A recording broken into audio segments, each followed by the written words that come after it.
අයිබෝන් The Challenge එළඹෙන්නට පෙර අභියෝග පිළිබඳ කතා කරන්න. අපි විසින්ම අපි වෙනුවෙන් හදාගත්ත වේදිකාව.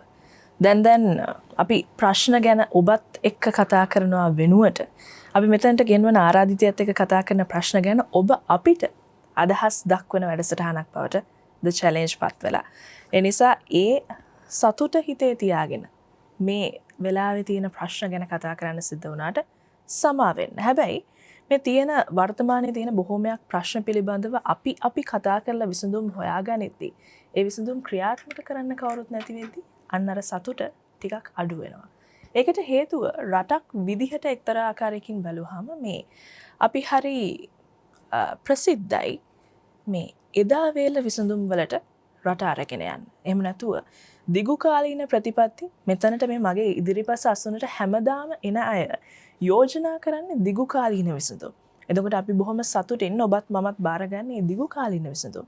හැබැයි අර සමහරු ප්‍රශ්නේ විසඳුනොත් ඊළඟට බලයට එන්න බැරි වෙයි කියලා හිතලා ඒ විසඳුම් ක්‍රියාත්මක නොකරන නිසා අපිට අර එදා වේලට කරන විසඳුම් එක්ක ඉස්සරහට යන්න වෙලා තියෙනවා. හැබැයි ඉතින් කොච්චර කල් එහෙම රටක් ගෙනියන්න පුළුවන් වෙයිද? අඳුරෙන් ආලෝකයට යන එක තමයි වෙන්න ඕනේ. හැබැයි ආලෝකයෙන් ආපහු අඳුරට එනවාද රටක් විදියට අද අපි කතා කරන්නේ ගැන.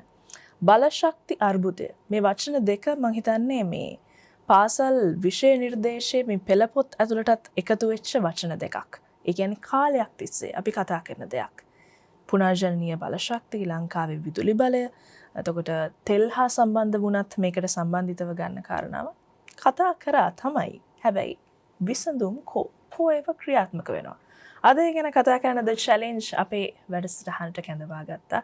ලංකා විදුලි බල මණ්ඩල ඉංජිනේරු සංගමේ ලේකම් ධම්මික විමලරත්න මහතා. අයිබෝන් ඔබතුමාට. අයිබෝන් අනුෂී. දැන් එතකොට අපි අද ලෑස්ති වෙන්නේ එදා වේල විසඳුමක්, පැලස්තර විසඳුමක් ගැන කතා කරන්න නෙවෙයි, දිගු කාලීන විසඳුමක් ගැන කතා කරන්න. මම ඔබතුමාගෙන් ඉස්සෙල්ලම මෙහෙම අහන්න. අද උදේ පත්තර බලද්දී අපි හැමෝටම මුළු රටටම දකින්න තිබ්බ දෙයක් තමයි මේ දිනපතා දැන් විදුලි කප්පාදුවකට අපිට යන්න වෙයිද? අඩ හෝරාවක් හෝ විනාඩි 45ක් හෝ තියෙන ප්‍රශ්න මදිවට රටම අඳුරේ තියන්න වෙයිද? මේක මේ ඔබතුමාලගේ ප්‍රශ්නයක්ද බලාගාරවල ප්‍රශ්නයක්ද? මෙහෙම ගැටලුවක් නිර්මාණය වෙලා තියෙනවා. මොකක්ද මේකේ ඇත්ත తත්වය? මුලින්ම අනුෂී ස්තුතිවන්ත වෙනවා මේ ඉංජිනේරු සංගමයේ හැටියට අපිට මේ ප්‍රෝග්‍රෑම් එකට ආරාධනා කිරීම සම්බන්ධයෙන් දැන් මේ වෙලාවේ ඔබ හරි පවර් කට් එකක් තියෙනවා පැය භාගයක විනාඩි 45ක ඊට හේතු වෙලා තිබෙන්නේ දැන් අපි ගත්තොත් එහෙම පීක් ටයිම් එකේ අපේ ඩිමාන්ඩ් එක අපේ මේ අවශ්‍යතාවය මෙගාවොට් 2600ක් පමණ වෙනවා. ඒ කියන්නේ රාත්‍රී 7ත් රාත්‍රී 9ත් අතර කාලේ තමයි අපේ වැඩිපුර විදුලි ඉල්ලුම තිබෙන්නේ. ඔය කාලේ ඩිමාන්ඩ් එක තමයි මම කිව්වේ 2600. නමුත් දැන් මේ වෙලාවේ අපේ නොරොච්චෝලේ එක යුනිට් 3ක් තියෙනවා. එක යුනිට් එකක් තමයි දැන් දුවන්නේ. එක යුනිට් එකක් දැන් ඒක මේන්ටනන්ස් එකට අරන් තිබෙනවා. තව යුනිට් එකක් ඇත්තටම හදිසි බ්‍රේක් ඩවුන් එකක් වෙලා දැන් ඒක අද රෑ හෙට වගේ වෙනකොට යුනිට් එක එනවා. ඒක තව මෙගාවොට් 300ක් පද්ධතියට සම්බන්ධ වෙනවා. ඇත්තටම දැන් මේ අපිට විදුලිය කපන්න වෙලා තිබෙන්නේ මෙගාවොට් 100ක අඩුවක් නිසා. ඇත්තටම අපිට මොකද දැන් අපේ වෙස්ට් කෝස්ට් බලාගාරය නැත්නම් කෙරොළපිටිය බලාගාරයේ සම්පූර්ණ ධාරිතාව මෙගාවොට් 270ක් තියෙනවා. ඒකිනුත් මෙගාවොට් 130ක් තමයි මේ වෙලාවේ දැන්ට අවේලබල් තියෙන්නේ. අනිත් එක ඒගොල්ලෝ යම්කිසි ඒ මේන්ටනන්ස් කටයුත්තක තමයි තියෙන්නේ. ඒ කියන්නේ මේජර් ඉන්ස්පෙක්ෂන් එක තමයි තියෙන්නේ. ඒක ජනවාරි 1 වෙනිදා වෙනකොට තමයි ඊටු මෙගාවොට් 130 135 සම්බන්ධ වෙන්නේ. ඒක බ්‍රේක් ඩවුන් එකක් නෙවෙයි. ඒක කරන සාමාන්‍ය මේන්ටනන්ස් එකක්. ඒතකොට නොරොච්චෝලේ දැන් හෙට අපේ ඔය දෙවන යුනිට් එක ආවම මේ තියෙන මේ විදුලි කප්පාදුව ඒක අපිට නවත්තන්න පුළුවන්. එතකොට දැන්ට ඕක තමයි මේ වෙලාවේ තියෙන මේ විදුලි කැපීමට හේතුව. දැන් ඔබතුමා සඳහන් කරන බලාගාරයක නමක් නොරොච්චෝලේ.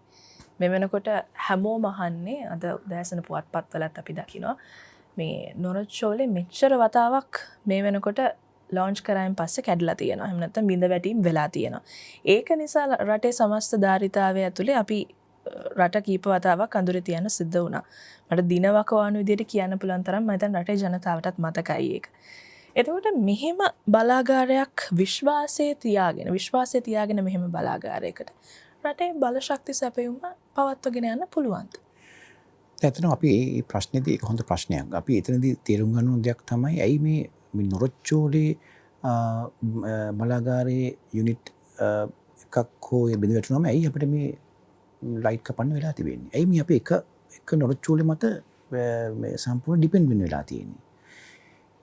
ඒකට ඇත්තටම ප්‍රධාන හේතුව තමයි විදුලි බල මණ්ඩලයේ අපි හදන දිගු කාලීන සැලැස්මට අනුව එන්න ඕන ඒ බලාගාර සහ ඒ ඉන්න ඕන ව්‍යාපෘති නිසි කලට ඇවිල්ලා නැහැ. ක්‍රියාත්මක වෙලා නැහැ. ඒක ක්‍රියාත්මක නොවන හේතුව අපි වෙනම කතා කරමු. එතකොට මම එක උදාහරණයක් කිව්වොත් දැන් අපේ තියෙන මෙගාවොට් 150ක renewable energy නැත්නම් solar power plants අපිට ටෙන්ඩර් කරන්න තිබුණා මීට අවුරුදු එකමාරකට කලින් ඒ සඳහා අනුමැතිය පතලා අපි ස්ටේට් මිනිස්ට්‍රියට අපි යවලා තියෙනවා. දැන් අවුරුදු එකමාරක් ගිය තැන තවමත් ඒක කැබිනට් එකට අනුමැතියට දාලා ටෙන්ඩර් කරන්න අනුමැතිය අරන් දීලා නැහැ අපිට. ඉතින් කොහොමද අපි මේ වගේ ක්‍රයිසිස් එන්න හේතුව එකක්. ඒ පමණක් නෙවෙයි. කෙරොල්ලපිටියේ මෙගාවොට් 350ක ඔය සුභාදනවේ කියන බලාගාරය තාම අදටත් හදන්න පටන් අරගෙන නැහැ. ඔය හේතු තියෙනවා. ඊළඟ නොරොච්චෝලේ බිඳ වැටෙන්න තව එක හේතුවක් තමයි මොකද අර ඔය කියන අපිට නොරොච්චෝලේ මතම ඩිපෙන්ඩ් වෙන්නලා තියෙනවා වෙන ව්‍යාපෘති ඉටු නොවීම. එතකොට ඒ සුදුසු ඒ කාලේ අපිට ඒකට නඩත්තු කටයුතු සහ අපිට නොරොච්චෝලේ ගන්න දෙයක් නැහැ. ඒ ඉංජිනේරුවන්ට. මොකද ඒ ගත්තොත් අපිට විදුලි කප්පාදු කරන්න සිද්ධ වෙනවා. දැන් හිතන්නකෝ දැන් අපි ගමුකෝ වාහනයක් වුණත් අපි හැම කිලෝමීටර් 5000ක් අපි මේන්ටනන්ස් කරන්න ඕනේ. ඉතින් ඒ වෙලාවට ඒ කටයුතු කරන්න බැරි වුණාම ඒ වගේ බ්‍රේක් ඩවුන් නැති වෙනවා. දැන් අදත් ඔය ඇවිල්ලා තිබින්නේ ඇත්තටම අද දැන් අපි මේ තත්ත්වයට ඇවිල්ලා තියෙන්නේ ඔය එක බ්‍රේක් ඩවුන් එකක් නිසා. ඉතින් එකක් අනිත් එක නොරොච්චෝලේ දැන් ඔය සමහර පත්තරවල තිබෙනවා මෙච්චර වතාවක් කැඩුනා මෙච්චර කතාවක් කැඩුනා.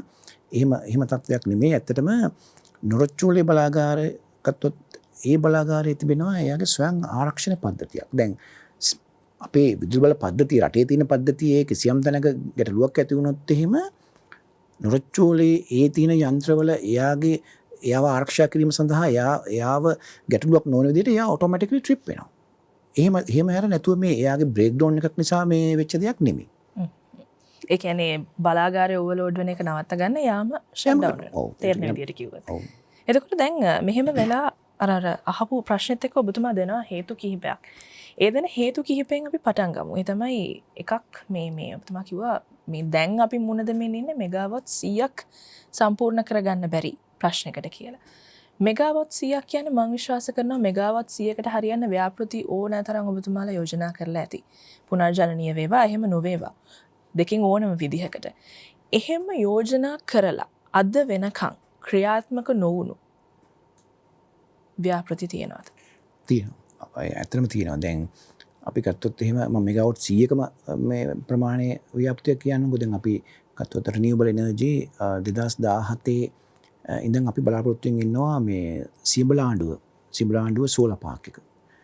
දැන් ඒකේ සිඹලාඬුව සෝලර් පාර්ක් මෙගාවොට් 100ක ඒ බලාගාරය හදන්න අවශ්‍ය ඉඩම් අත්පත් කිරීමේ ක්‍රියාවලිය ඒක සස්ටේනබල් එනර්ජි ඔතොරිටි නැත්නම් සුනිත්‍ය බල ශක්තිය අධිකාරියෙන් තමයි ඒක ක්‍රියාත්මක කරන්නේ. ඉතින් ඇත්තටම ඒ SEA ඒගොල්ලන්ගේම හේතුවක් නෙමෙයි. ඒගොල්ලන්ට ඒ අවශ්‍ය ඒ බලතල හෝ ඒ සිස්ටම්ස් හැදෙලා නැහැ. දැන් අද රටේ ඉඩම් අපි ක්ලියර් කරගන්න කුඩා ගැටලු තියෙනවා. සමහර අපිට ඒක එන්වයරන්මන්ට් ඔතොරිටිකින් ක්ලියරන්ස් ගන්න ඕනේ. වන සංරක්ෂණයකින් ක්ලියරන්ස් ගන්න ඕනේ. මේ අතර ඩිලේස් මේ තියෙන මේ ප්‍රමාද වීම තමයි 2017 ඉඳන් අද දක්වා ඔය මෙගාවොට් 100 හදන්න අක්කර 500ක් අවශ්‍ය වෙනවා. අක්කර 500ක්. ඔය අක්කර 500 තවමත් සම්පූර්ණ කරගන්න බැරි වෙලා තිබෙනවා. ඉතින් ඒ අක්කර 500 මේ මෙගාවොට් 100 හදන්න සම්පූර්ණ කරගත්තොත් තමයි ඒක විදුලි බල මණ්ඩලයට ඇවිල්ලා අපිට පුළුවන් තියෙන ටෙන්ඩර් කැඳවලා මේ ගන්න. ඉතින් ඒ වගේ එතන පරක්කුවක් තියෙනවා. අපි ඒක පැත්තකින් තියන්නකෝ. මම කලින් කියපු මෙගාවොට් 150ක සෝලර් පාර්ක් එක ගන්නකෝ. ඒක මේ අතේ තියෙන දැන්ට අපි සියල්ලක්ම ලෑස්ති කළා. ඒක මෙගාවොට් එකේ සිට මෙගාවට් 10 දක්වා තියෙන මේ ඒ වගේ සාමාන්‍ය මට්ටමේ බලාගාරවල එකතුවක් තමයි මෙගාවට් 150ක් අපිට ටෙන්ඩර් කරන්න අවශ්‍ය කොම ඩොකියුමන්ට් බෝඩ් එකේ CB බෝඩ් එකේ අප්‍රූවල් අරගෙන අපි යවලා තියෙනවා ස්ටේට් මිනිස්ට්‍රියට. මොකද ස්ටේට් මිනිස්ට්‍රියෙන් ඒක කැබිනට් එකට දාන්න ඕන අනුමැතියට. මීට වසර එකමාරකට කලින් තමයි අපි ඒක යවලා තියෙන්නේ. අද වෙනතුරු ඒක ස්ටේට් මිනිස්ටර්ගේ ලාස්ට්ුවේ තමයි ඒක තියෙන්නේ. අපි ඒක ගැන විවිධ ෆෝරම්ස් වලදී අපි දැනුවත් කරලා තියෙනවා මේක ඉක්මනට දාන්න මේ ටෙන්ඩරේ දාන්න. නමුත් ඒක එහෙමමයි. ඒතර ඔන්න ඔය වගේ මේ ප්‍රශ්නේ තියෙන්නේ මෙන්න මේ ව්‍යාපෘති හරි කලට වෙලාවට ඒවා ඉම්ප්ලිමන්ට් කරන්න ඒවා ක්‍රියාත්මක කරන්න බැරි ගැටලු තිබෙනවා මේ රටේ. අන්න ඒවට අපි ඉස්සරහට විසඳුම් හොයාගන්න සිදු වෙනවා. ඔබතුමා කෙරවලපිටිය සබාධනය පිළිබඳව සඳහන් කරනවා ඒකත් මේ වගේ ව්‍යාපෘතියක්. මේ වගේම තමයි. ඒකත් මෙගාවට් 350ක ඒකත් තාම මේ මුල්ගල තිබ්බ තාම වැඩ පටන් ගත්තේ නැහැ. සෑහෙන දැන් පරක්කු වෙලා තිබෙනවා. මුල්ගල තිබ්බ කියන්නේ ඒකේ මූලික අධීරයේ කටයුතු සියල්ල අවසන්. නෑ. ඒක පටන් ගන්න කන්ස්ට්‍රක්ෂන් පටන් ගන්න අවශ්‍ය විදිහට ස්ටාර්ට් එක මේ දීලා තියෙනවා. නමුත් අනුමැති ඔක්කොම දීලා තියෙනවා. දැන් මේ බොහොම ඈත කාලයක ඒක දෙන්න පුළුවන් වුණේ ඒකත් සෑහෙන කාලයක් ඇත්තටම ඇදුණා. අවුරුදු 1මාරක් රටේ බල ශක්තිය ඔබ අද අඳුරේ ඉන්නවා නම් මේ වෙලාවේ ඔබ මේ හදිසියවත් මොබයිල් ෆෝන් එකේ අන්තිම බැටරි කට්ටේ තියාගෙන නම් ඉන්නේ සමහර විට. ඒකට හේතුව වෙන්නේ අවුරුදු 1මාරක් තිස්සේ කොහොමද කියන්නේ අමාත්‍යතුමාගේ ලාච්චුවේ තිබුණු අමාත්‍යතුමා කවුද කියන එක අදාළ නැහැ කවුරු හරි අමාත්‍යවරයාගේ ලාච්චුවේ තියෙන මේ වගේ බලාගාර ව්‍යාපෘති ඉදි කරගන්න බැරි නිසා මෙගාවොට් 100ක් වෙනුවෙන් ඔබ දුක් විඳින්නේ. ඒකත් කියන්නම ඕනේ. දැන් අපි යමු ඒකනේ දැන් මේ වෙලාවේ තියෙන තත්ත්වය මේක මේ අර හැමදාම අපි බැට් කරගෙන යන ප්‍රශ්නයක් නේ. එහෙම නැතුව මේ පාර්ලිමේන්තුවේදී මේ පාර්ලිමේන්තුව වාරවසාන කරන්න කලින් කතා බහක් ඇති වෙනවා ආණ්ඩු පක්ෂය සහ විපක්ෂය අතර. ඒ වෙලාවේදී විපක්ෂයෙන් අදහසක් එනවා මේ වෙලාවේ තියෙන මේ මූල්‍ය අර්බුදය එහෙම නැත්නම් මේ විදේශ විනිමය අර්බුදයත් එක්ක රටේ තෙල් සම්බන්ධව ගැටලුවක් ආවොතින් ආපසු දීර්ඝකාලීනව විදුලි බිඳ වැටීම් වලට රටක් විදිහට යන්න වෙයි කියලා. ඒ වෙලාවේදී අමාත්‍යවරයා සඳහන් කරනවා දවස් 40කට ඇති වෙන්න අපිට තෙල් තියෙනවා. ඒ කියන්නේ විදුලි බිඳ වැටීමක් වෙන්නේ නැහැ කියලා. ඔබතුමාලට එහෙම සහතිකයක් තියෙනවද? කොච්චර කාලයක් රටට දුවන්න පුළුවන් වෙයිද දැනට තියෙන තෙල් සංචිතවලින්? මෙහෙමයි විදුලි බිඳ වැටීමක් නෙවෙයි අත විදුලි කප්පාදුවක් කරන්න වෙනවා තෙල් නොතිබ්බොත්. දැනට තියෙන තෙල් ප්‍රමාණය කොච්චර තියෙනවද? ඇත්තටම ඒක දන්නේ පෙට්‍රෝලියම් එකකින්. දැන් විදුලි මණ්ඩලයේ මේ වෙලාවේ අපි ඩීසල් එමෙතන ඊළඟට HFO heavy fuel වලින් දුවන බලාගාර ප්‍රමාණයක් තිබෙනවා. දැන් කැලණිතිස්ස ආශ්‍රිතව ඩීසල් බලාගාර තිබෙනවා. ඒකම සපුගස්කන්ද heavy fuel බලාගාර තිබෙනවා බාජ් ආදි වශයෙන්. එතකොට මෙගාවොට් ප්‍රමාණයක් වශයෙන් දැන් අපි ගත්තොත් සපුගස්කන්ද අපි ගත්තොත් මෙගාවොට් 160ක් පමණ තිබෙනවා. ඒකම බාජ් මේ බත්තල ඒ බලාගාරේ මෙගාවොට් 60ක් පමණ තිබෙනවා. එතකොට කැලණිතිස්ස ඒක මේ තිබෙනවා තවත් මෙගාවොට් 165ක් ආදි වශයෙන්. තව තියෙනවා සුජිත්සු කියලා බලාගාරයක් තවත් මෙගාවොට් 160ක් ඒ වගේ ආශ්‍රිත ප්‍රමාණයක් තියෙනවා. ඒ ඔක්කොම තෙල් වලින් දුවන බලාගාර. දැන් අපි පැහැදිලිවම දකිනවා. අපි මීට කලින් මේක මීට කලින් අපි ගොඩක් දැක්කා. කලින් මේ දැන් අපි යනවා ලොකු පවර් ක්‍රයිසිස් එකකට. තවත් මාස එකමාරක් ඇතුළත ලබන අවුරුදු මුල වෙනකොට අපි විශාල විදුලි අර්බුදයකට මුහුණ දෙනවා. ඒකට අර්බුදයට මුහුණ දෙන්න හේතු කීපයක් තිබෙනවා. එකක් තමයි ඔය ඔබතුමී සඳහන් කරපු ෆුවල් ෂෝටේජ් එක. මොකද දැන් අපිට ලැබෙන තොරතුරු අනුව පෙට්‍රෝලියම් CPC එකට තෙල් ගේන්න රටේ ඩොලර්ස් අවශ්‍යයි. එතකොට ඒගොල්ලන්ට තෙල් ගේන්න බැරි වුණොත් විදුලි බලය සඳහා තෙල් දෙන්න බැරි වුණොත් එහෙම අපිට එතන විදුලි කප්පාදු කරන්න සිද්ධ වෙනවා. ඒක ලොකු ගැටලුවක් වෙනවා. ඉතින් අපි ඉක්මනට මේකට ක්‍රියාත්මක වෙන්න ඕනේ. දැන් අපි ගාව ඇත්තට මේකට කෙටි කාලින යම් විසඳුම් තිබෙනවා. නමුත් ඇයි මෙහෙම වෙන්න හේතු කියන එකත් අපි ඇත්තටම චුට්ටක් හොයලා බලන්න ඕනේ. දැන් විදේශ විනිමය හා සම්බන්ධව ගත්තාම තියෙන අර්බුදය රටේ සියලු ක්ෂේත්‍රවලට බලපා අවසන්. ඒක මේ වෙලාවේ අපිට අපේ මේ සාක්කුවට දැනෙමින් තිබෙන ප්‍රශ්නයක් නේ. එතකොට බලශක්තිය හා සම්බන්ධව ගත්තාම මම මේක අහන්නේ ඉංජිනේරුවෙක්ගෙන්. මම අහන්නේ මේ ඔබතුමා සංගමේ ලේකම්වරයාගෙන් නෙවෙයි. මම අහන්නේ ඉංජිනේරුවරයෙක් වශයෙන් ඔබතුමාට මේකට මට අදහසක් කියන්න. බලශක්තිය නැති වුණොත් එහෙම නැත්නම් විදුලි බලය කියලා අපි සාමාන්‍ය අරුතෙන් ගත්තොත් නැති වුණොත් එහෙම මේ වෙලාවේ රටට වෙන්න පුළුවන් හානිය මොන වගේද? ඔව් ඇත්තට මෙහෙමයි. දැන් අපි ගත්තොත් එහෙම මුළු රටේම තියෙන අපි පොඩ්ඩක් තීරණ ගන්න ඕනේ මේ අපි මම මේක තව පොඩ්ඩි සරල කිරීමක් කරන්නම්. දැන් දවසකට පැයක් අපි කියමු විනාඩි 45ක් කියලා. පීක් අවර්ස් වලින් දවසකට විනාඩි 45 ගානේ විදුලි කප්පාදුවක් කරන්න සිද්ධ වුණොත් එහෙම සමස්තයක් වශයෙන් ආර්ථිකයට මොන වගේ පහරක් එල්ල වෙයිද? එතන මේක ඒක දෙවන්ත ආර්ථිකමය මේ ප්‍රශ්නයක් ලොකු ලොස් එකක් මුළු රටට. ඔබතුමා කියන්නේ එහෙම තත්යකට අපි සමහරට පෙබරවාරි වගේ වෙද යන්න පුළුවන් කියලා. ඊට වඩා දරුණු තත්යකට යනවා. දැන් අපි විනාඩි 45ක් මේ කතා කරන්නේ.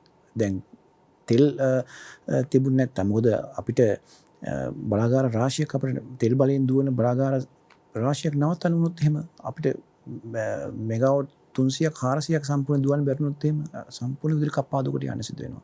ඒක ඉතාමත්ම දරුණු තත්වයක්.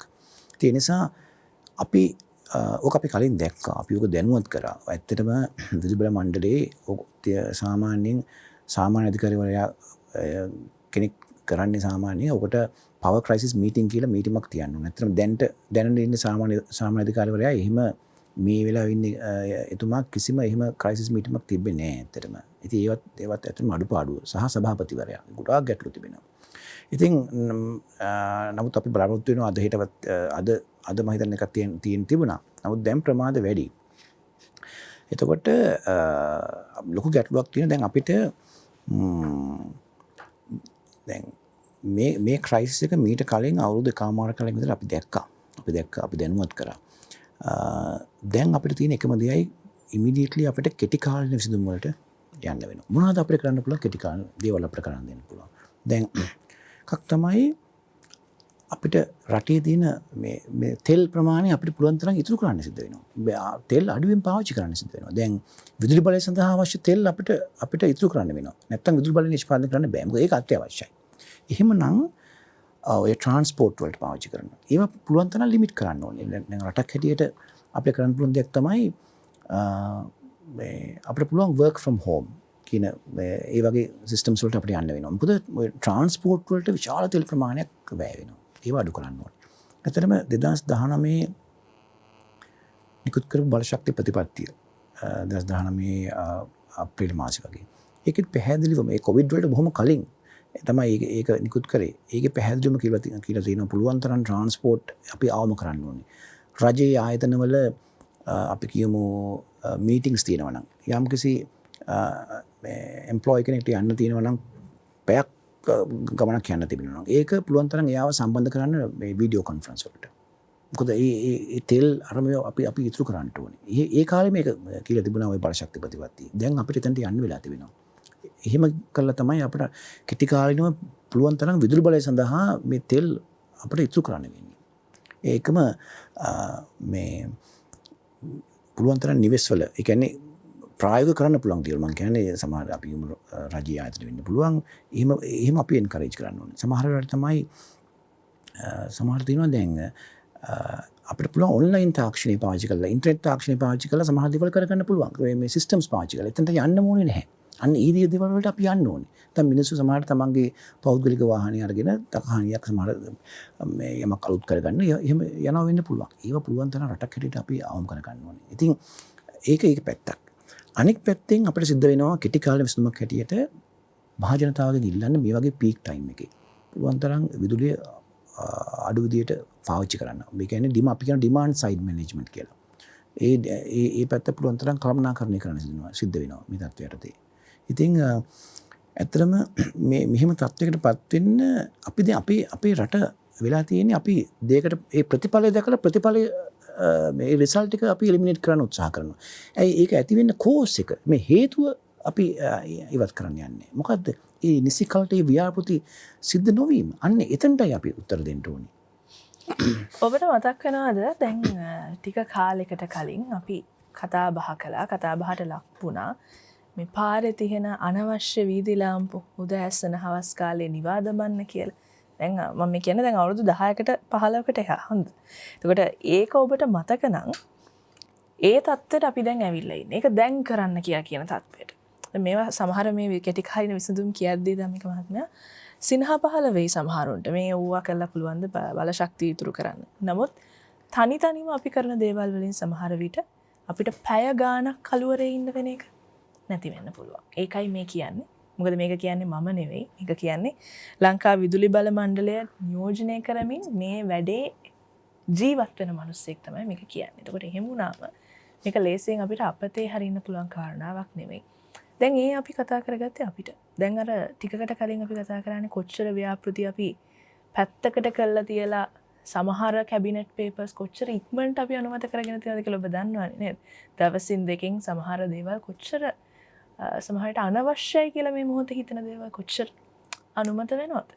එහෙම තත්ත්වයක් යටතේ දැන් අර දිගු කාලීන විසඳුම් නැති ප්‍රශ්නයකට රටක් විදිහට අපි මුහුණ දීලා තියෙනවා. බල ශක්තිය කියන්නේ අනිවාර්යෙන් කෙටි කාලීන විසඳුම් ලබා ගන්න පුළුවන් දෙයක් නෙවෙයි. අර කියපු විසඳුම් වගේ දේවල් අරුණහම අපිට නැද්ද ප්‍රතිපත්තියක්? මෙහෙමයි. ඇත්තටම අපේ රටේ ප්‍රතිපත්තිය තියෙනවා. ප්‍රතිපත්ති විටින් විට වෙනස් වෙනවා. දැන් මම ඔබතුමීට කිව්වොත් එහෙම දැන් 2030 වෙන විට විදුලි ජනනයෙන් 100ට යම්කිසි ප්‍රතිශතයක් රිනියුබල් එනර්ජි එහෙම නැත්නම් පුනර්ජනනීය බල ශක්තියෙන් නිෂ්පාදනය කරන්න ඕන කියන ප්‍රතිපත්තිය පහුගිය අවුරුදු අපි 2019 ඉඳන් අවුරුදු 3ක කාලය ගත්තොත් 6 වතාවකට වඩා වෙනස් වෙලා තිබෙනවා. මොකද ඉංජිනේරුව හැටියට රාජ්‍ය නිලධාරීන් හැටියට රජයේ ප්‍රතිපත්ති මොකද්ද අපි ඒවට අපි අනුගත වෙන්න ඕනේ. රජයෙන් දෙන ප්‍රතිපත්තිය ඒක ප්‍රායෝගික කරන්න පුළුවන්ද බැරිද කියන එක නෙවෙයි අපිට ඒක පෙන්වන්න පුළුවන් ඒක අඩුපාඩු අපි එහෙම පෙන්නලා තියෙනවා. නමුත් ප්‍රතිපත්තියක් වශයෙන් අපිට ආව නම් අපි ඒවට අදාළ සැලසුම් ඉදිරි කරලා අපි ඒක ක්‍රියාත්මක කරන්න ඕනේ.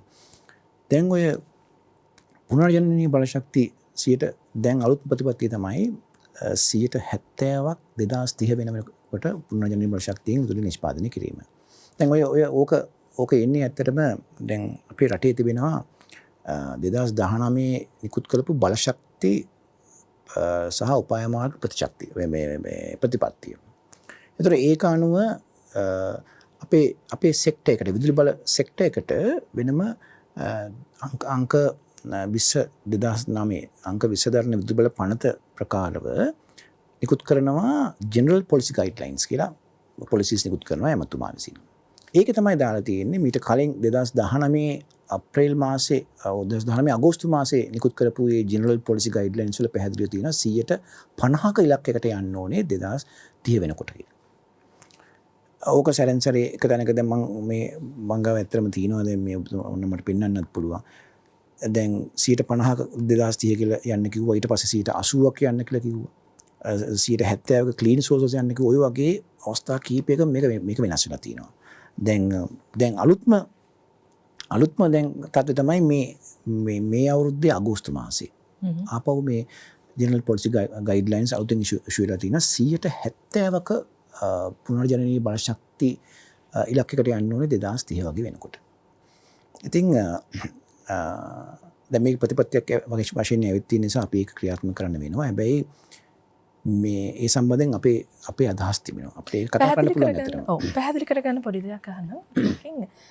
කලින් තිබුණු ප්‍රතිපත්තිය ප්‍රතිශතාත්මකව කීයකද අපි හිටියේ? 50ක් තමයි තිබුණේ. දැන් අපි කියනවා අපි 70ක් දක්වා. එතකොට අර 150 තියෙද්දී තිබ්බ තත්වයයි 70 කරන්න ඕනි කියලා කියනකොට තියෙන තත්වයයි අතරේ අපි කිසියම් දියුණුවක් ලබලා තියෙනවද? මොනවා හරි වැඩ කොටසක් කරලා තියෙනවද? ඔව්. දැන් මෙහිමයි. දැන් විදුලි බල මණ්ඩලයෙන් අපි කරන්නේ දැන් රජයේ මේ තියෙන ප්‍රතිපත්තිය පදනම් කරගෙන අපි හදනවා අපේ දිගු කාලීන විදුලි ජනන සැලැස්මක්. ඒක අපි හැම අවුරුදු දෙකකට වතාවක්ම අපි ඒක යාවත් කාලීන කරනවා. ඒක ඉදිරි වර්ෂ 20කට තමයි අපි හදන්නේ. ඒකෙදි තමයි අයිඩෙන්ටිෆයි වෙන්නේ මොන බලාගාරද කොහොමද මේ රිනියුබල් එනර්ජි සෝලාර් පවර් කොච්චර එනවද වින්ඩ් පවර් කොච්චර එනවද එතකොට අනිකුත් තර්මල් බලාගාර කොච්චර එනවද කියන එක හඳුනාගන්නේ ඔය කියන දිගු කාලීන සැලැස්මෙන්. මොකද ඒක හදන්නේ ලීස්ට් කොස්ට් එකෙන් නැත්නම් අඩුම පිරිවැයක් විදුලි හදන්න යන විදිහට තමයි ඒක හදන්නේ. ඒක වෙනම අපේ ප්ලෑනර්ස්ලා ඉන්න විදුලි මණ්ඩලයේ ඒගොල්ලෝ තමයි මේ වැඩේ කරන්නේ. එතකොට දැන් අපේ 2019 දැන්ට බලපවත්නා බලශක්ති ප්‍රතිපත්තියේ පැහැදිලිවම තියෙන දෙයක් තමයි 2050 වන විට අපි යන්න ඕනේ කාබන් නියුට්‍රැලිටි. කාබන් නියුට්‍රල් කියන තත්ත්වයට. ඇත්තටම අපේ රට විතරක් නෙවෙයි දැන් මුළු ලෝකෙම ඔය කාබන් නියුට්‍රල් කියන තත්ත්වයට රිනියුබල් එනර්ජි පැත්තට යනවා. ඉතින් අපිත් ඒකට යා යුතුයි. දැන් 2050 ඔය උතන්ට යන්න දැන් අපි ඇත්තටම ඉන්නේ එක්තරා විදියක කාබන් ප්‍රමාණය ටිකක් වැඩි ඔය තෙල් බලයෙන් බලාගාරත් අපි ගාව තිබෙනවා. දැන් 100ට සාමාන්‍ය 25ක් 26ක් පමණ තමයි අපි ජල විදුලි බලාගාර වලින් විදුලි නිෂ්පාදනය කරන්නේ. තවත් 35ක් පමණ අපි ඔය ගල්ලංගුරු හැර අනිකුත් ඔය පොසිල තෙල් බලාගාර වලින් දුවනවා. තවත් 30ක් තමයි ඔය ගල්ලංගුරු නොචුල් බලාගාරෙන් දුවනවා. ඔක තමයි දැන්ට අපි තියෙන සංයුතිය. නමුත් 2050 ඔය කාබන් නියුට්‍රල් වලට යන ගමනේ එක පාට හදිසිය දැන් අපිට කියනවා අතරමැද 2030 වෙනකොට ඕගොල්ලෝ යන්න ඕනේ 170 කලින් 50ක් දැන් 70ක් වගේ ඉලක්කයකට මේ රිනියුබල් එනර්ජි. දැන් මෙහෙමයි. අපි ගත්තොත් දැන් මොනවද රිනියුබල් එනර්ජි? පුනර්ජනනීය ශක්තිය මොනවද? දැන් අපිට තියෙන්නේ දැන් අපි ගත්තොත් ජල විදුලිය ඒක පුනර්ජනනීය ශක්තියක්. සූර්ය බලය, සුළං බලය. දැන් අපි රටේ ජල විදුලි බලාගාර සියල්ලක්ම අපිට ගන්න පුළුවන් ඒ ඔක්කොම ඒවා කැපැසිටි අපි හානස් කරලා ඉවරයි ඕල්මෝස්ට්. තව තියෙන්නේ ඇත්තටම පුඩි බලාගාර 3ක් වගේ. ඔය බ්‍රෝඩ්ලන්ඩ්ස් බලාගාරේ තියෙනවා මෙගාවොට් 30ක් 35ක් වගේ. මොරගොල්ලක් තියෙනවා මෙගාවොට් 30ක් 35ක් ආශ්‍රිත ප්‍රමාණයක්. හැබැයි උමා ඔය තියෙනවා මෙගාවොට් 120ක්. ඔය තුන තමයි දැන් ඉස්සරහට එන්න තියෙන්නේ. ඊට පස්සේ අපිට ජල විදුලිය මහා පරිමාණ ජල විදුලි බලාගාර නැහැ. එහෙමනම් දැන් ඔය 70ක ඉලක්කයට යනකොට අපිට යන්න වෙන්නේ සූර්ය බලය සහ සුළං බලය. හැබැයි අමතක කරන්න එපා සූර්ය බලය සුළං බලය මේවා ඉන්ටර්මිටන්ට් මේවා වෙනස් වෙනවා. මේක වේරියබල් කොයි වෙලෙත්. ඒතකොට ඒක ඒ සම්බන්ධයෙන් අපිට තියෙනවා අපේ පද්ධතිය අපි ඒවට සැකසෙන්න ඕනේ. අපි ගොඩක් චැලෙන්ජස් තියෙනවා. දැන් ඔබතුමීගේ ප්‍රෝග්‍රෑම් එකක් චැලෙන්ජස් නේ. ඇත්තටම අපිට තියෙනවා යම්කිසි චැලෙන්ජස් තියෙනවා. මේ වගේ ටාගට් එකකට යාමේදී. පමණක් නෙමෙයි. තවත් දෙයක් තමයි මේ චැලෙන්ජස් කියන්නේ නැත්නම් අභියෝග වලට අමතරව අපි මේ පුනර්ජනනීය ඉලක්ක කරා යනකොට රටක් හැටියට ඒ තුලින් යම්කිසි වාසි අපි රට ගන්න ඕනේ. ඒවත් අපි ගන්න ඕනේ. ඒවත් ගැන අපි හිතන්න ඕනේ. එතකොට දැන් ඒ අතර වාරේ ඔබතුමීට ඇහෙන විදිහට තව LNG කියන කතාව. කොහොමද දැන් මේ හැමදේම අපි එකට සංකලනය කරගන්නේ? දැන් 2030 වෙනකොට 70ක් වගේ ඉලක්කයකට පුනර්ජනනීය ශක්තිය යනවා කියලා කියන්නේ දැන් අපේ තියෙන සෝලර් පවර් සූර්ය බලයෙන් හදන බලාගාර තියෙන්නේ මෙගාවොට් 450ක් පවන. අපි ඕක යන්න ඕනේ තවත් මෙගාවොට් 4000කට යන්න ඕනේ. 2030 වෙන. තව අවුරුදු 8යි අපිට තියෙන්නේ. එතකොට සුළං බල මෙගාවොට් 250ක් වගේ තියෙනවා. ඕකත් තව මෙගාවොට් 1500කට යන්න ඕනේ. ඒ කියන්නේ ඔය ඉලක්කවලට යන්න විශාල අභියෝග තියෙනවා. අපි කතා කරොත් මොනවද අපිට තියෙන අභියෝග? දැන් අපි ගත්තොත් එහෙම මම දකිනවා අභියෝග ආකාර 3ක්. එකක් තමයි අපිට තියෙන ඉංජිනේරුමේ නැත්තම් ටෙක්නිකල් චැලෙන්ජ් එක කියන එක. අනිත් පැත්තෙන් මුදල් මේ පැත්ත ෆයිනෑන්ෂල් පැත්තෙන් චැලෙන්ජ් අනිත් එක ඉම්ප්ලිමන්ටේෂන් මේවා ක්‍රියාත්මක කිරීමේ දෙන අභියෝග. ඔය තුන තමයි විශේෂයෙන්ම තියෙන්නේ. දැන් ඉංජිනේරු හැටියට ඕනම ඉංජිනීරින් ප්‍රොබ්ලම් එකකට සොලියුෂන් එකක් තියෙනවා. අපි ගත්තොත් ඕනම මිනිසා විසින් හදන ඕන ප්‍රොබ්ලම් එකකට මිනිසාට සොලියුෂන් එක හොයාගන්න පුළුවන්. ඒ වගේ තමයි. දැන් මොකද්ද මේක තියෙන ඉංජිනීරින් චැලෙන්ජස්? මේක බොහොම සැකෙවින් කතා කරොත් දැන් අපි සුළං බලය ඊළඟ ඔය වගේ රිනියුබල් එනර්ජි වැඩිපුර අපි සිස්ටම් එකට එකතු කරන්න අපිට මේ අපි තියෙනවා අපි කොයි වෙලෙත් අපේ මේ මිනිස්සු පාවිච්චි කරන මේ ඩිමාන්ඩ් එකයි මේ ජෙනරේෂන් එකයි කොයි වෙලෙත් අපි බැලන්ස් කරන්න ඕනේ. මේ දෙක බැලන්ස් වෙලා තියෙනවා. මේක වෙනස් වුණොත් එහෙම අපේ ඔය තියෙනවා පද්ධතියේ සංඛ්‍යාතය කියලා ෆ්‍රීකවන්සි කියලා එකක් ඕක වෙනස් වෙනවා. ඕක අපිට මේන්ටේන් කරන්න තියෙන බොහොම නැරෝ බෑන්ඩ් එක 50 හර්ට්ස් වල තියාගන්න ඕනේ. ඊට හර්ට්ස් දෙක තුනක් වුණොත් එහෙම සමහරට මුළු සිස්ටම් එකම කොලැප්ස් වෙනවා. බ්ලැක් අවුට් පවා යන්න පුළුවන්. එතකොට දැන් ඉස්සර දැන් තිබුණේ අපේ දැන් ජල විදුලි බලාගාර ගත්තොත් ඒ ළඟට තර්මල් පවර් ස්ටේෂන් ගත්තොත් අපි ඒක කොයි වෙලෙත් ඒ ජෙනරේෂන් එක තියෙනවා ෆික්ස්. අපි දන්නවා මෙච්චර තමයි මේ බලාගාරයෙන් හදන්නේ. දැන් සූර්ය බලය සුළං බලය එකතු වෙනකොට ඒ ජෙනරේෂන් එකත් වෙනස් වෙනවා. අපි දන්නේ සුළං තියෙන වෙලාවට තමයි එතන විදුලි නිෂ්පාදනය කොයි වෙලෙත් වෙනස් වෙනවා. එතකොට අපිට දැන් ඒ පැත්තින් ඩිමාන්ඩ් එක මිනිසුන් ලයිට් ඔන් කරන ඕෆ් කරන විදිහට පාවිච්චි කරන දේ වෙනස් වෙනවා. දැන් මේ දෙපැත්තම අපිට බලා ගන්න සිද්ධ වෙනවා. එතකොට ඒවට අදාළ විදිහට අපේ ග්‍රිඩ් එක මේ නැෂනල් අපේ ග්‍රිඩ් එක ඒ තාක්ෂණය ඒවා අපි ඩෙවලොප් කරන්න ඕන. තාම අපේ තත්ත්වයට ඇවිල්ලා නැහැ. ඒවට මුදල් අවශ්‍ය වෙනවා. එතකොට ඒ පමණක් නෙවෙයි දැන් ඔය පද්ධතිය තියෙනවා පද්ධතිය ස්ථායීතාව. දැන් මේක අපි මේක බැලන්ස් කරගත්තේ නැත්නම් එහෙම මොකද වෙන්නේ මේ ස්ථායීතාවය බිඳෙනවා. දැන් ස්ථායීතාවය කරන්නේ ඇත්තටම ගොඩක් ඔය ටර්බයින් ඔය රොටේට් වෙන මැෂින්ස් වලින් එයාගේ තියෙනවා කැරකෙන කයිනටික් එනර්ජි ඒවා තුලින් වෙනවා. හැබැයි සූර්ය බලය අරම ආවොත් එම් ඔය තියෙන ස්ථායීතාවයට ලොකු බලපෑමක් ඇති වෙනවා. ඒ වගේ තාක්ෂණික හැබැයි ඔක්කොටම සදුම් තියෙනවා. සල්ලි තමයි අවශ්‍ය වෙන්නේ. මොකද ෆයිනෑන්ෂල් පැත්තේ අපිට ඉන්වෙස්ට්මන්ට් කරන්න වෙනවා. දැන් අපි ගත්තොත් එහෙම දැන් මෙගාවොට් 4000ක් දක්වා සෝලර් අරන් යනවා කියලා කියන්නේ එක අවුරුද්දකට දැන් තමයි අවුරුදු 8ක් නේ අපිට තියෙන්නේ. එක අවුරුද්දකට අපිට අඩු ගානේ මෙගාවොට් 400ක් එකතු වෙන්න ඕනේ සූර්ය බලයෙන්. අපි කලින් කතා කරා මෙගාවොට් 100ක මේ සෝලර් පාක් එක සම්බන්ධයෙන් අවුරුදු 2017 ඉඳන් අපි මේ කතා කරන්නේ දැන් අවුරුදු 3ක් වෙනවා 4ක් තාම අපිට බැරි වුණා. දැන් එක අවුරුද්දකට ඒ වගේ සියඹලාණ්ඩුව සූර්ය බලාගා සෝලර් පාක් වගේ අඩු ගානේ අපිට අවුරුද්දකට අපි කියමු රූෆ්ටොප් සෝලර් වලින් ඔය ගෙවල් වල මෙගාවොට් 200ක් ආවා කියලා එක අවුරුදු තවත් මෙගාවොට් 200ක් එන්න උනාට සෝලර් පාක් වලින්. අර සියඹලාණ්ඩුව වගේ දෙගුණයක් ඒ වගේ දෙකක් එන්න උනේ එක අවුරුද්දකට. එහෙම ගියොත් තමයි මේ 70 ටාගට් එකට යන්න පුළුවන්. දැන් සූර්ය බලාගාරක අපි ගත්තොත් එහෙම අන්තිමට අපි මන්නාරම් මෙගාවොට් 100ක බලාගාරයක් අපි ඉදි කරා මේ අවුරුද්දේ. ඒ වගේ අවුරුදු දෙකකට වතාවක් ඒ වගේ බලාගාර 3ක්වත් එකතු වෙන්න ඕනේ පද්ධතියට. මෙගාවොට් 1500ක ඒ ටාගට් එකට අපි යන්න. එහෙම ගියොත් තමයි මේක අපිට යන්න පුළුවන් ඔය 70 ටාගට් එකට.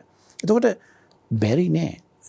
ඒකට අපේ සිස්ටම්ස් අපි හැදෙන්න ඕනේ. මේ අපි මේ කතා කරන්නේ මේ ප්‍රොජෙක්ට් වෙලාවට ඉම්ප්ලිමන්ට් නොවන එක. එතකොට ඒ පමණක් නෙවෙයි. දැන් බලන්න කොයිතරම් මුදල් ප්‍රමාණයක් අවශ්‍ය වෙනවද කියන එක. දැන් අපි ගමුකෝ දැන් මම කියන්නේ මේ අපිට රිනියබල් එනර්ජි ඕනේ අපිට අවශ්‍යයි. හැබැයි මේ ප්‍රශ්නේ තියෙන්නේ මේ යන ටාගට් එක අපි කොයිතරම් වේගින් මේකට යනවද කියන එක. අන්තිමට අපි යන්නේ ඉලක්කය 2050 කාබන් නියුට්‍රල් තමයි. මේ කාබන් නියුට්‍රල් කියලා ඔබතුමා කියන්නේ අදහස් කරන්නේ 100%ක්ම වෙන්න ඕනේ. ඔව් අන්නයි කාබන් නියුට්‍රල් කියලා අදහස් කරන්නේ මෙහෙමයි. ඒ කියන්නේ පරිසරයට විමෝචනය කරන කාබන් ප්‍රමාණය. ඒ කියන්නේ දැන් පරිසරයට විමෝචනය කරනවා ගස් වලින් ඒව උරා ගන්නවා. තව තාක්ෂණික ක්‍රම මගින් ආපහු කාබන් උරා ගන්නවා. එතකොට net carbon emission එක 0. එතකොට ඒක අදහස් වෙන්නේ නැහැ මේ කාබන් නිකුත් කරන එක මේ net carbon එක 0. එහෙම තමයි අපි අදහස් කරන්නේ. එතකොට දැන් අපිට ඔය කියන සූර්ය බලය සුළං බලයෙන් ඔය වගේ ලොකු ටාගට් වලට යන්න නම් අපිට සිද්ධ වෙනවා ස්ටෝරේජ් සිස්ටම්. දැන් හිතන්නකෝ දැන් මේක අපි එහෙම කියමුකෝ දැන් සූර්ය බලය හැම වෙලෙම නැහෙනි. දවසක අපි ගත්තොත් එහෙම දවසට පැය 6ක් පැය 8ක් කාලෙක තමයි සූර්ය බලය තියෙන්නේ. ඒ කියන්නේ අපි කියමු LNG බලාගාරයක් එහෙම නැත්නම් තර්මල් බලාගාරයක් මෙගාවොට් 100ක් හදන බලාගාරයකේ දෙන එනර්ජි ප්‍රමාණය සූර්ය බලාගාරකින් ගන්න නම් ඒ වගේ 3 ගුණයක්වත් අපිට කැපැසිටි තියෙන බලාගාරයක් සූර්ය බලාගාරයක් ඕනේ. ඒක තමයි අපිට ඒ සේම් එනර්ජි එක අපිට ගන්න පුළුවන්. ඒ නිසා ලොකු කැපැසිටි අපිට අවශ්‍ය වෙනවා. දැන් සූර්ය බලාගාර කැපැසිටි එක වැඩි වෙනකොට අපේ ඒ තියෙන විදුලිය අරගෙන ඉන්න ලොකු ට්‍රාන්ස්මිෂන් ලයින්ස් දැන් අපි තියෙන 220 කිලෝවොට් ලයින්ස් සමහර විට ඒවා අපි ඩෙවලොප් කරනවා 400 kV වලට යන්න වෙනවා. වෝල්ටේජ් එක වැඩි කරන්න වෙනවා. ඒතකොට ඒවට ඉන්වෙස්ට්මන්ට් අවශ්‍යයි. අපි සොයලා බලලා තියෙනවා සාමාන්‍යයෙන් ට්‍රාන්ස්මිෂන් වලට විතරක් ඉන්වෙස්ට් කරන්න 1.7 බිලියන් US ඩොලර්ස් අප්ෆ්‍රන්ට්. ඒ කියන්නේ කලින් අපි මේ ඉදිරි වසර 6ක 7 කාලයක ඇතුළත අපි වියදම් කරන්න ඕනේ මේ අපේ සම්ප්‍රේෂණ පද්ධතිය සම්පූර්ණයෙන් ඒවා ලෑස්ති කරන්න ඔය කියන 70 ටාගට් එකට යන්න. එතකොට බැටරි ගත්තොත් මෙගාවොට් 1000ක වගේ ස්ටෝරේජ් අපිට බැටරි අවශ්‍ය වෙනවා. දැන් බැටරි කියලා කියන්නේ සාමාන්‍යයෙන් ඉමර්ජින් ටෙක්නොලොජි එක තාම ඩෙවලොප් වෙනවා. කොස්ට් එක රැපිඩ්ලි අඩු වෙනවා මේ වර්ල්ඩ් මාකට් එකේ. තාම තියෙන්නේ මේක ටෙක්නොලොජි එක ඩෙවලොප් වෙනවා. ඉතින් බැටරි අපි මෙගාවොට් 1000ක් දැන් ලෝකෙම තියෙන මම හිතන්නේ දැන්ට අපි ඔය ඉන්ටර්නෙට් එකේ බැලුවම මේ බලන්න පුළුවන් මෙගාවොට් 2500ක් වගේ ආශ්‍රිත ප්‍රමාණයක් තමයි ලෝකෙම තියෙන්නේ. අපි මේ කතා කරන ඉදිරි වසර අවුරුදු 8ක මෙගාවොට් 1000ක බැටරි ස්ටෝරේජ් එකක් දාන්න. US ඩොලර් මිලියන 1.5ක් පමණ යනවා බැටරි ස්ටෝරේජ් වලට. කමන්නේ. ට්‍රෙජරි එකට සල්ලි තියෙනවා නම් US ඩොලර් තියෙනවා නම් අපි දැන් දන්නවා දැන් රටේ තියෙන මේ මූල්‍යමය අර්බුදය. ඉතින් අපි කියමු හරි සල්ලි කොහමද හොයලා දුන්නයි කියලා. ඊළඟට තියෙන ගැටලුව මොකද්ද? මේවා ඉම්ප්ලිමන්ට් කරන්න ගියාම තියෙන ගැටලුව. මේවා ක්‍රියාත්මක කරන්න තියෙන ගැටලුව. මම අර කලින් කිව්වේ සියඹල ආණ්ඩුව දැන් 2017 ඉඳන් අපි ඉඩම් අත්පත් කරගන්න උත්සාහ කරනවා. එතකොට මෙන්න මේවට අපි සුදුසු සිස්ටම්ස් හදන්න ඕනේ.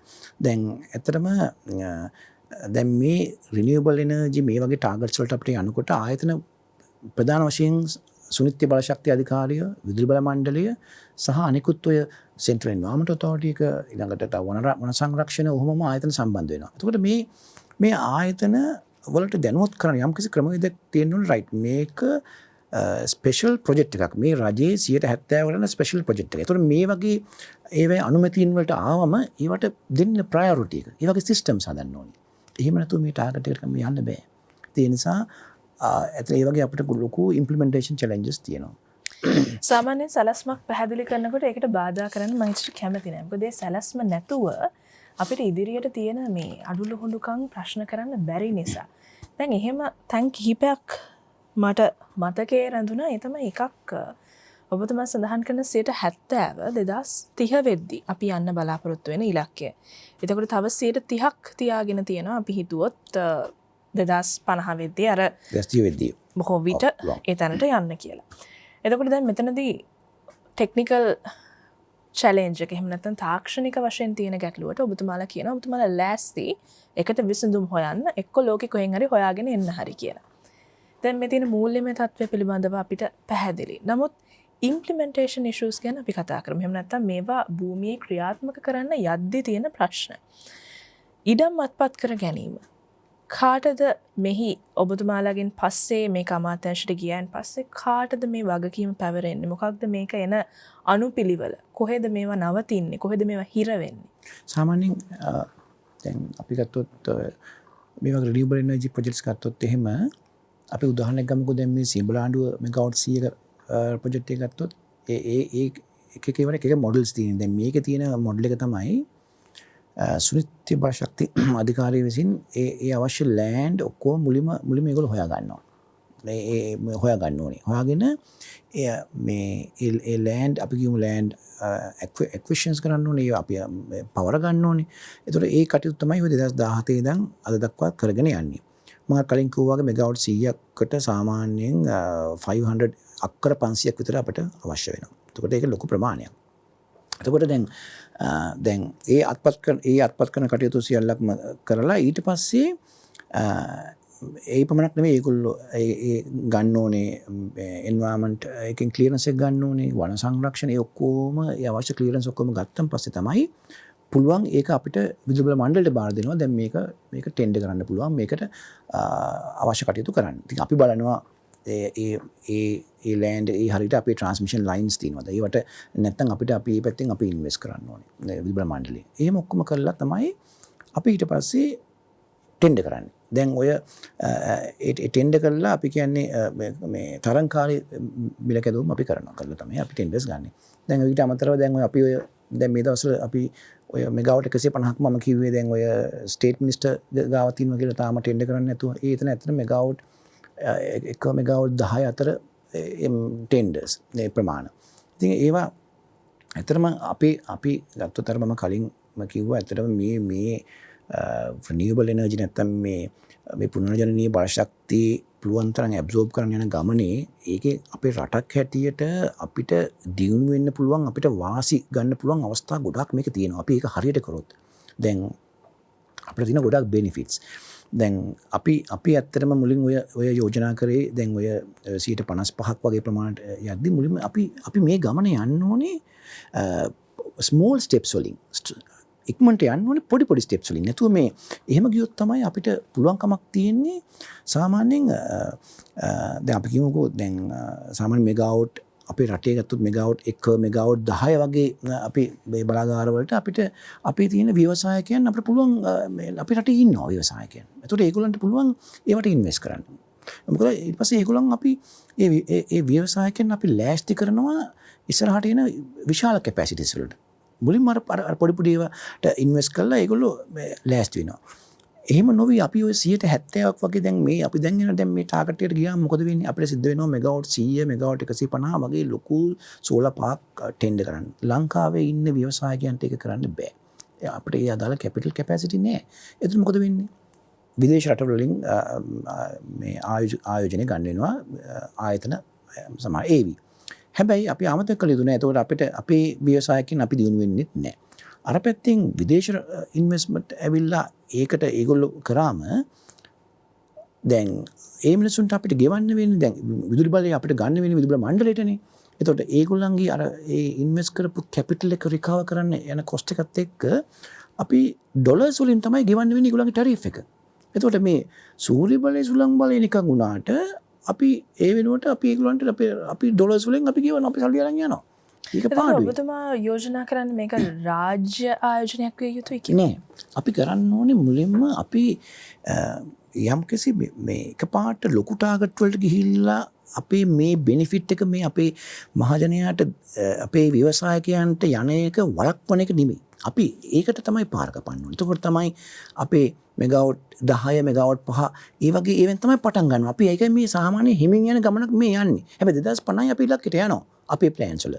මම කියන්නේ 70ට කලින් තිබුණ ප්ලෑන් එක. එතකොට අපි ව්‍යවසායකයන් ඒගොල්ලන් ඊට වඩා ලොකු ඉන්වෙස්ට්මන්ට් කරන්න ඒගොල්ලෝ ලෑස්ති වෙනවා. ඒ පමණක් නෙවෙයි. ඊට පස්සේ ඒගොල්ලන්ට පුළුවන් අපේ මේ ඒ පොඩි ස්මෝල් සහ මීඩියම් කම්පනීස් මේ රටේ තියෙන. අමතක කරන්න බෑ ඒගොල්ලන්ට අපි ගෙවන්නේ රුපීස් වලින් සල්ලි රටේ තමයි තියෙන්නේ. ඒ මිනිසුන්ට පුළුවන්කමක් තියෙනවා ඊට පස්සේ තමන්ගේ ඒ කැපිටල් පාවිච්චි කරලා පිටරටවල ගිහලා ආයෝජනය කරන්න. තමන්ගේ රටට සල්ලි අරගෙන ඉන්නේ. අන්න එහෙම රටක් දියුණු වෙනවා කියලා කියන්නේ.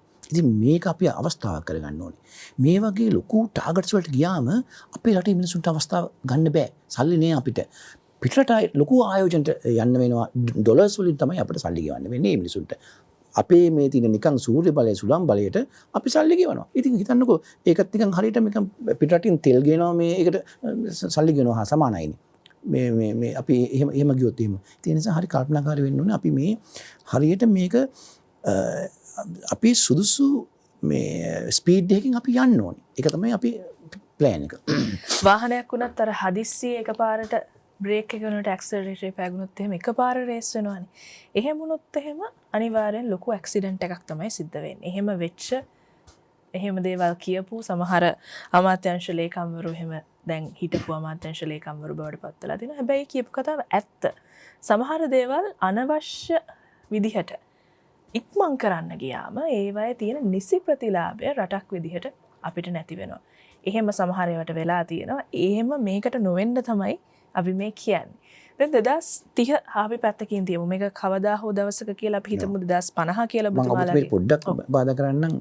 අපි හිතන්න ඕනේ අනිත් රටවල. ඇයි ඉතින් දැන් මේක ඒ තරම්ම රිනියබල් එනර්ජි මේක නිකම්ම වගේ නම් එහෙම ඇයි අනිත් රටවල් ඔහොම වෙනම සමුළු වලට ගිහිල්ලා ටාගට් දෙන්නේ නැහැ. අපි නම් ඔතනට 2030ට අපි යන්නේ මෙච්චරයි 160යි.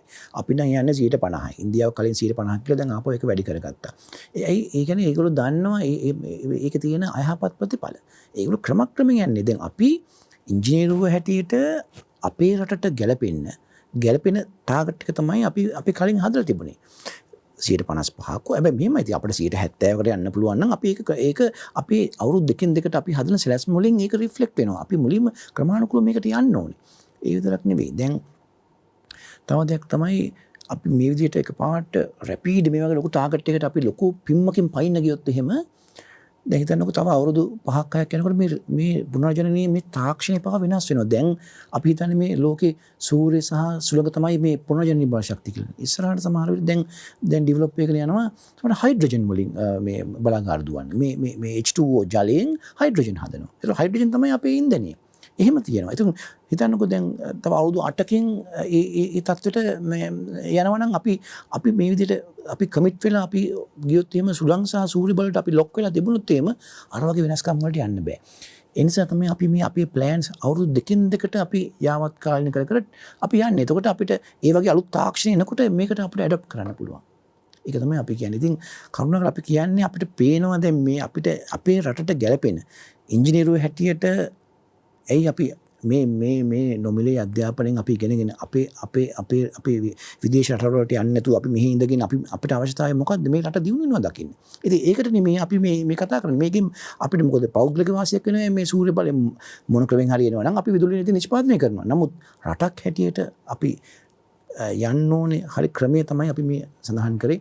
ඒක පැහැදිලිවම ඒක ක්‍රමානුකූලව අපි පොඩි ස්ටෙප්ස් වලින් යන්න ඕනේ. ඒ ලොකු ගමනට යන්න 2050 ඉලක්කයට අපිට යන්න පුළුවන්. අපිට යන්න පුළුවන් ප්‍රශස්ත ඉලක්කයේ විදිහට ඔබතුමා දකින්නේ මොකක්ද? මෙහෙමයි. කාලයත් එක්ක කිව්වොත් දැන් අපි ඇත්තටම අර 2050 ඉලක්කය ඒක කිසිම ගැටලුවක් නෑ. අපි මේ ඒකට ප්ලෑන් කරලා තිබුණා. මේ දැන් ඔය 2070 ඉලක්කය ඉන්න කලින් 70 ටාගට් එන්න කලින් 50ක ටාගට් එකක් තිබුණා. අපි 56ක ටාගට් එකකට තමයි අපි හදලා තිබුණේ. ඒ හදලා තිබුණේ අර කියන මේ අපේ රටේ ව්‍යවසායකයන්ට ඒ අවස්ථාව දෙමින් ඒගොල්ලන්ව දියුණු කරලා රටක් හැටියට අපිට ගොඩ එන්න පුළුවන් ක්‍රමයක් තමයි අපි ඇත්තටම හැදුවේ. දැන් ඇත්තටම 70ක් වගේ එක පාට ලොකු ටාගට් එකට ආවම අපිට නම් කරන්න වෙනවා. අර මම කලින් කිව්වා වගේ ප්‍රතිපත්තියක් විතර ආවම අපි රාජ්‍ය නිලධාරීන් හැටියට අපිට ඒක ක්‍රියාත්මක කරන්න වෙනවා. ඒවට ප්ලෑන්ස් හදන්න වෙනවා. නමුත් අපි මේ පෙන්නන්නේ මේකේ තියෙන අයහපත් ප්‍රතිඵල. රටක් හැටියට මේකේ තියෙන වාසි අපි උකහා ගන්නේ නැහැ මේ විදිහට ගියන් පස්සේ. අනිකයි. අන්තිම විනාඩි 10-12 වගේ ඉතිරි වෙලා තියෙද්දි අහන්න දේවල් බොහොමයක් තියෙනවා. නමුත් ඔබතුමා කියපු කාරණාවකින් මම අවසාන ප්‍රශ්නයක් අහනවා මේ භූමිය හා සම්බන්ධව. ඔබතුමා කියන භූමිය අත්පත් කරගන්න මෙගාවට් 150ක ව්‍යාපෘතියක් සඳහා අක්කර 500ක් පමණ අවශ්‍ය වෙනවා. 100 මෙගාවට් එකට නේ. 100කට. එතකොට මේ විදිහට අපි අවුරුද්දකට 4ක් හදන්න නම් අපි මේ වෙලාවේ ටාගට් එක තියෙන අපි කොයියම් හෝ මොහොතක භූමිය සම්බන්ධ අර්බුදයකට මුහුණ දෙන එකක් නැද්ද? අනිවාර්යයෙන්ම මේක හොඳ ප්‍රශ්නයක්. දැන් අපි කියමු ඔය මෙගාවට් 400 සුළං බලය හැම අවුරුද්දම හදන්න ඕන එකෙන් 200ක් විතර අපි කියමු මෙගාවට් 200ක් විතර මේ රූෆ්ටොප් සෝලාර් මේ තමන්ගේ වහල් වල තියෙන රූෆ්ටොප් සෝලාර්. තවත් මෙගාවට් 200ක් විතර අපිට අවශ්‍ය වෙනවා ඔය මේ සෝලාර් පාක් ඔය ලොකු ඉඩම්. ඉතින් ඇත්තටම ඒක ලොකු ගැටලුවක්. මොකද අපේ රටේ තියෙන ඒ භූමි ප්‍රමාණය සීමිතයි. එතකොට මේ එනිසා අපි ඒවත් හරි විදිහට පාවිච්චි කරන්න ඕනේ. ඉතින් සමහරවිට තව ඉස්සරහට යනකොට අපි මේ ගමන මොකද මේ අපි හිමින් යනකොට අපිට තව කාලයත් එක්ක මේකේ තියෙන මේ කොස්ට් එක එන්නේ අඩු වෙනවා. තාක්ෂණය රැපිඩ්ලි ඩෙවලොප් වෙනවා මේ රිනියබල් එනර්ජි. ඒක තමයි අපි මේ හිමින් ගමන යන්න ඕනේ. දැන් අපි කලබල වෙලා ගියාම අපි අඩු තාක්ෂණයෙන් යුතු දෙයක් ලොකු කොස්ට් එකකට අපි වේදම් කරනවා. කාලයත් එක්ක යනකොට හොඳ තාක්ෂණයේ තියෙන දෙයක් අඩු කොස්ට් එකකට අපිට ගන්න පුළුවන්. ඉතින් ඒ නිසා සමහරට අපිට යන්න පුළුවන් තව කාලයත් එක්ක සමහරට ෆ්ලෝටිං සෝලාර් සමහරට ඒ වගේ වලට යන්න පුළුවන්. ඒ කියන්නේ වතුරේ පාවෙන විදිහට සෝලාර් සිස්ටම් සමහරට වෙනස් නව තාක්ෂණ එන්න පුළුවන්. සමහරට හිතන්නකෝ ඔය ඔක්කොම වල අපිට මන්නාරම අපිට හම්බ වෙනවා මේ ස්වභාවික වායු. තත්ත්වය සම්පූර්ණයෙන් වෙනස් වෙනවා. ඉතින් අපි ඒවටත් අපි අවස්ථාව තියාගන්න ඕනේ. ඒ නිසා අපි ඒකයි මේ ගමන හිමින් ඒ කියන්නේ පොඩි ස්ටෙප්ස් වලින් අපි යන්න ඕනේ ඒකයි. ඉතින් අපි ඒ නිසා හරි කල්පනාකාරීව මේ කටයුතු කරන්න ඕනේ. රජයන් ගණනාවක් යටතේ ඔබතුමා වැඩ කළා ඇති. ප්‍රතිපත්ති ගණනාවක් එහෙට මෙහෙට මාරු වෙනවා ඔබතුමා දැකලා ඇති. ඒක නිසා මම මේ ප්‍රශ්නේ අහන්නේ ඔබතුමාගෙන්.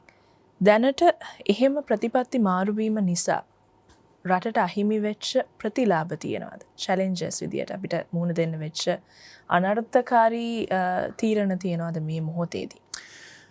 මෙහෙමයි. තියෙනවා. මම එකක් උදාහරණයක් කියන්න පුළුවන් සාම්පූර් බලාගාරය. සාම්පූර් බලාගාරය ඉවකට හිටපු රජීන් එක නවත්වනකොට ඒ වන විට විශාල මුදලක් ඒ තත්ත්වයට ඒ කියන්නේ ඉන්දියාවේ ඒ තවත් සමාගමක් එක්ක ජොයින්ට් වෙන්චර් එකක් කළා ඒක වැඩි ක්‍රියාත්මක කරන්න ඔක්කොම ඒක තියෙන ප්‍රශ්න සීලම ගැටලු ඔක්කොම සාකච්ඡා කරලා විසඳලා ඒක දැන් අස්සම් කරලා ඒක කරන්න ඕන්න මෙන්න වැඩි පටන් ගන්න තියෙනකොට ඉවකට හිටපු රාජ්‍ය නායකයා ඉන්දියාවට ගිහිල්ලා කිව්වා අපිට ඒක එපයි කියලා. නමුත් ඊට පස්සේ ඒ බලාගාරය බංග්ලාදේශයට ගියා. ඒ රාජ්‍ය ਨਾයකයාගේ නමින්ම තමයි මේ බංග්ලාදේශයේ අද මේ බලාගාරය හදලා තියෙන්නේ. පතරොත් එක වැටුණා. ඒ සාම්පූර් බලාගාරය ඇත්තට මේක ආවන ඇත්තට මෙගාවට් 600ක් වගේ ප්‍රමාණයක්. ඉතින් ඒක අපිට නැති වුණේ. ඒ මොකද ඒ වලේ ගත්ත ඒ තීරණය. දැන් අද අපේ බලශක්ති ප්‍රතිපත්ති හැටියට පැහැදිලිවම අපි දැන් මේ ප්ලෑන්ස් ඔක්කොම හදලා තියෙන්නේ කලින් ප්ලෑන් එක අපි හදලා තිබුණේ 2030න් පස්සේ no more coal කියන. කිසිම ගල්ලඟු බලාගාරයක් අපි හදන්නේ නැහැ. ඒක තමයි කලින් ප්ලෑන් එක. එතකොට බලා ගල්ලංගුරු හැටියට තිබුණේ ඔය නොරොච්චෝලේ ඔය තියෙන යුනිට් තුනට අමතරව තවත් එක එකකයක් එකතු කිරීම පමණයි. 4 වෙනි ඒකකය. නමුත් දැන් මේ අලුත් ආපු බලශක්ති මේ ජෙනරල් පොලිසි ගයිඩ්ලයින් වලින් දැම්ම ඉඳන්ම කිසිම ගල්ලංගුරු බලාගාරයක් හදන්න එපා කියන මේක ආවා. එතකොට ඒකත් නැති වුණා. මොකද අපි දන්නවා ගල්ලංගුරු තමයි මිල අඩුම. ඊට පස්සේ අපිට ලෝකෙ ගත්තොත් LNG බලාගාර මිල අඩු වෙනවා. ඊට පස්සේ තමයි අනිකුත් අපිට බලාගාර තියෙනවා. ඒ නිසා ඒ වගේ ප්‍රතිපත්ති කාලෙන් කාලට වෙනස් වීම නිසා විශාල පාඩු මම හිතන්නේ මීට කලින් හොඳ ආටිකල් එකක් තිබුණා මේ විශාල පාඩුවක් ඇත්තටම වෙලා ඇති කියලා මම නම් විශ්වාස කරන්නේ. දැන් මේ ප්‍රතිපත්ති මාරු වීම නිසා එහෙම නැත්නම් මේ සමහර ව්‍යාපෘති යෝජනා ඉදිරිපත් කරන කාලෙන් කිසියම් ප්‍රශස්ත කාල සීමාවක ඉෂ්ට කරගන්න බැරි වෙච්ච නිසා නොරොච්චෝලෙත් එහෙම එකක් තමයි නේද 1995. ඔව් ඒකයි. ඇත්තට මේක ඔව් මේ ගොඩක් කලින් පුණක් නෙවෙයි අයි ඉලකොත්මලේ බලාගාරෙත් සෑහෙන පරක් වුණා. ඉතින් ඔය නොරොච්චෝලේ බලාගාරය ඇත්තටම හදන්න ඉංජිනේරු සංගමයේ හැටියට සෑහෙන අපි ඇත්තටම අපිට පිකටින් එකක් පවා කරන්න සිද්ධ වුණා පාට බැලලා. ඉතින් අද මේ බලාගාරය ඇවිත් තිබුණා. ඉතින් ඒක හිටපු ජනාධිපතිතුමා අද වර්තමාන අග්‍රාමාත්‍යතුමා ඒ තීරණය ගත්තා එදා. එදා ඒ ගත්ත නිසා තමයි අද නොරොච්චෝලේ බලාගාරයක් මෙහෙම තිබෙන්නේ.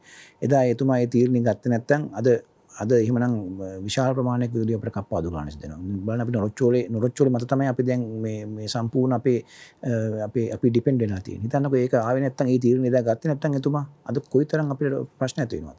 අන්න ඒක තමයි. ඒ දවසට ඒ තීරණ ගන්න ඕනේ. ඒක තමයි රාජ්‍ය නායකයාගේ තීරණ. ඉතින් එතුමාට ඒ සෑහෙන ඉතින් එක කට්ටිය එක යෝජනා දෙනවා. නමුත් අපි අපේ රටේ ඒ ප්‍රොෆෙෂනල්ස්ලා ඒ ඉංජිනේරුගේ ඒ අදහස් වලට කන් දෙන්න. නැත්නම් අපි බලාපොරොත්තු වෙනවා අපේ වර්තමාන ජනාධිපතිතුමත් ඒ සම්බන්ධයෙන් අපිත් එක්ක සාකච්ඡා පවත්වනවා.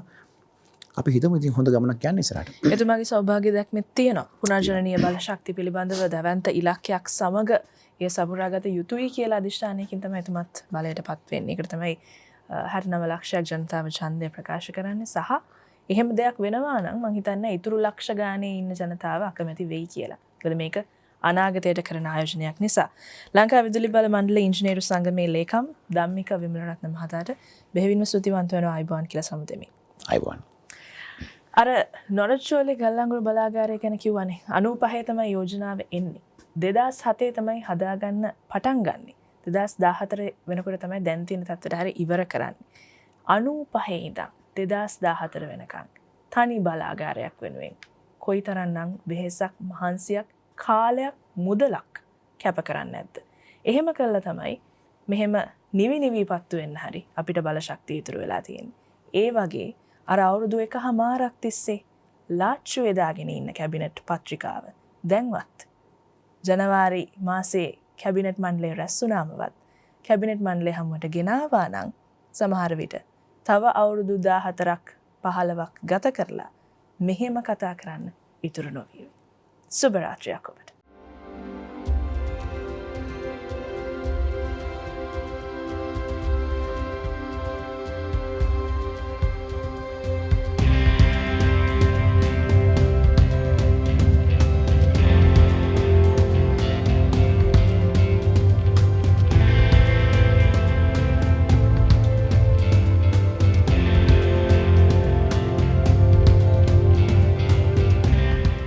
මෙවැනි වටිනා වැඩසටහන් නැරඹීමට ජයමග TV YouTube නාලිකාව සබස්ක්‍රයිබ් කර සීනුව ලකුණ ක්ලික් කරන්න.